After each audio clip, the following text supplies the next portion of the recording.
Hello പ്രിയപ്പെട്ടവരെ, ഒരു സാധാരണ പുരുഷൻ്റെ ജീവിതത്തിലെ കല്യാണത്തിനെ തുടർന്നുണ്ടാകുന്ന പ്രശ്നങ്ങളും അവിടെ ഒരു പുരുഷൻ ഫേസ് ചെയ്യുന്ന സംഭവങ്ങളും എല്ലാം നർമ്മത്തിൽ ചാലിച്ച് നീങ്ങുന്ന ഒരു അടിപൊളി ഫാമിലി എൻ്റർടൈനറായാണ് ആഭ്യന്തര കുറ്റവാളി തിയേറ്ററുകളിലേക്ക് എത്തുന്നത്.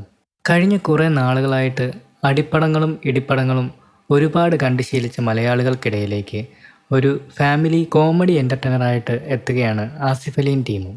ഓപ്പറേഷൻ ജാവ, അന്വേഷണം തുടങ്ങിയ ചിത്രങ്ങൾ സംവിധാനം ചെയ്ത സേതുനാഥ് പത്മകുമാറാണ് ചിത്രത്തിന്റെ സംവിധായകൻ. കോമഡി ഡ്രാമ വിഭാഗത്തിൽപ്പെടുന്ന ചിത്രമാണ് ആഭ്യന്തര കുറ്റവാളി. ആസിഫ് അലിക്ക് പുറമെ ഹരിശ്രീ അശോകൻ, ജഗദീഷ്, പ്രേംകുമാർ, സിദ്ധാർത്ഥ് ഭരതൻ തുടങ്ങിയവരും ചിത്രത്തിൽ അണിനിരക്കുന്നു.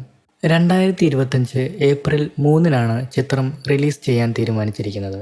ചിത്രത്തിന്റെ ടീസർ കഴിഞ്ഞ ദിവസമാണ് യൂട്യൂബിൽ റിലീസ് ചെയ്തത്.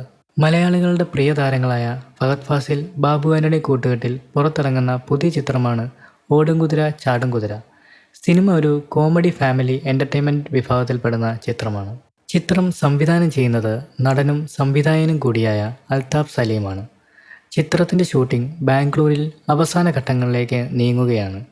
ചിത്രം റിലീസ് തീരുമാനിച്ചിരിക്കുന്നത് മെയ് 16-നാണ്. പുതിയ സിനിമാ കായിക വിശേഷങ്ങൾക്കായി ഈ ചാനൽ സബ്സ്ക്രൈബ് ചെയ്യുക. താങ്ക്